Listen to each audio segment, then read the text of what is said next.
నేనేదో నీకు బుద్ధి చెప్తామని వచ్చాను. కానీ నాకిప్పుడే తెలిసింది నువ్వెందుకలా చేసావని. వద్దులే.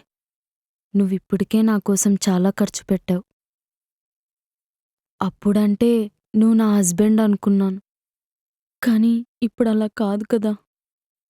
వద్దు, నీ దగ్గరే ఉంచు. మళ్ళీ మీ హస్బెండ్కి తెలిస్తే లేనిపోని గొడవలు అవుతాయి. సరే, నేను వెళ్తాను. మళ్ళీ ఏ టైంలో అయినా మీ హస్బెండ్ రావచ్చు. నాకెందుకో భయంగా ఉంది. హరి,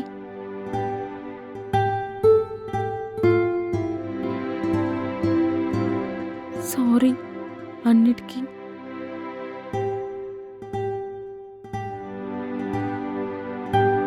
నేను కూడా సారీ.